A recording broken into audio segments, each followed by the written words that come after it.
All right, welcome to The Explainer. Today, we're going to run a little simulation, a 24-hour thought experiment to answer a question that feels, well, both totally impossible and a little too close for comfort.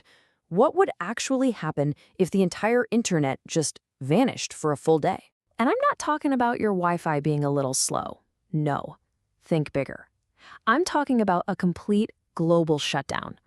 No data, no connection, nothing. How would our world, a world literally built on instant information, even begin to function? Okay, so picture this. You're at the grocery store, you got a full cart, and you go to tap your phone to pay. But instead of that little beep, nothing. Just an error. Payment failed. So you try your credit card. Nope, same thing. You look around and you realize everyone is having the exact same problem. And it's not just your phone. It's happening on screens everywhere. Airport departure boards are frozen. Office computers are displaying connection errors. Smart TVs are just dumb TVs now. In this moment, minute zero, the world's digital heartbeat has just flatlined. Okay, so let's really dive into this simulation. For the next 24 hours, the global internet is gone. But to get our heads around what that truly means, we gotta lay down one really, really important ground rule. So check this out. No internet doesn't actually mean no networks. The big, public, global internet, that's down. But private, local networks, the kind a hospital or a power plant uses to run its own internal systems, they're still working. And trust me, that distinction, it's everything. All right, let's get into the timeline and see how things start to change in just the first few hours, because the immediate effects are personal, and you would feel them instantly. Within the first minute, poof, your messaging apps go dead silent. Your Maps app is a blank screen. Trying to get a ride share? Impossible. By the first hour, the entire digital economy has seized up. No credit cards, no bank transfers, nothing. And by hour 6, a really strange silence has fallen, With no social media or online news, a massive information vacuum just opens up. But here's the thing, right? In that digital silence, older, tougher technologies make a huge comeback. All of a sudden, the cash in your wallet is the only currency that matters. FM and AM radio stations broadcasting locally become the only reliable source of news. And without a screen to stare into, we'd all start looking up, maybe even talk to our neighbors. Imagine that. So, personal inconvenience is one thing. But what about the big systems? The ones our world truly, deeply depends on? How would they handle the pressure as the hours start to tick by? Because now we're moving into real systemic stress. By the 12-hour mark, the cracks in our major infrastructure really start to show. Supply chains, which depend on real-time tracking, are basically flying blind.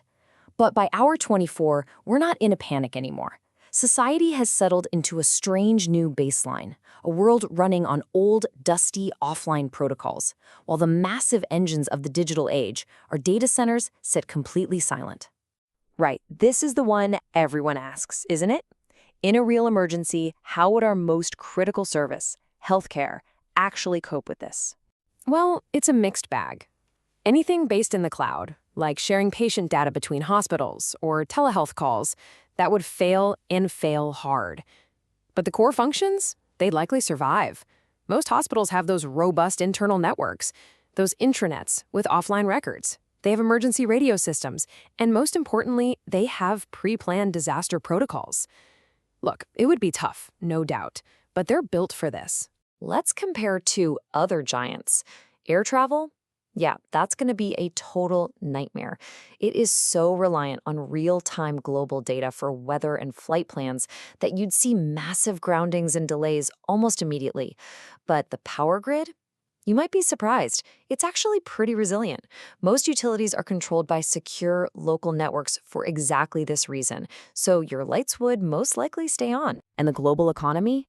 What happens there? Zero. That's the number. The number of trades that would happen on any modern stock market. Without the internet, the entire global financial system would be completely frozen in time.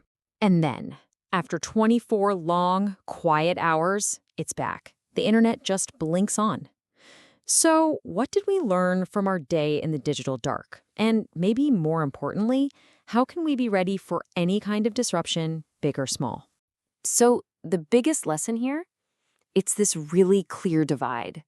Anything that needs the cloud and real-time global data is incredibly fragile. But the things that are local and self-contained, cache, radio, those internal networks, they're surprisingly tough. Turns out, the old school stuff has a resilience we've kind of forgotten about. Now, I want to be really clear about something. The point of this whole explainer isn't to scare you, it's to get you thinking about resilience. Our digital world is incredible, but having a plan B, one that doesn't depend on a perfect connection, well, that's just smart. So here it is, your own little digital first aid kit. 5 super simple, practical steps. Go download offline maps for your area right now. Keep a little emergency cache tucked away somewhere. Back up your most important files to a physical hard drive. Print out your key phone numbers, yes, on actual paper. And get a small battery-powered radio. It's a simple kit that could make a world of difference. You know, this whole simulation really goes to show just how much we take for granted. We've built this magnificent, interconnected world that basically lives in the cloud. But it leaves us with one final question to really chew on. What are we all standing on when the sky is empty?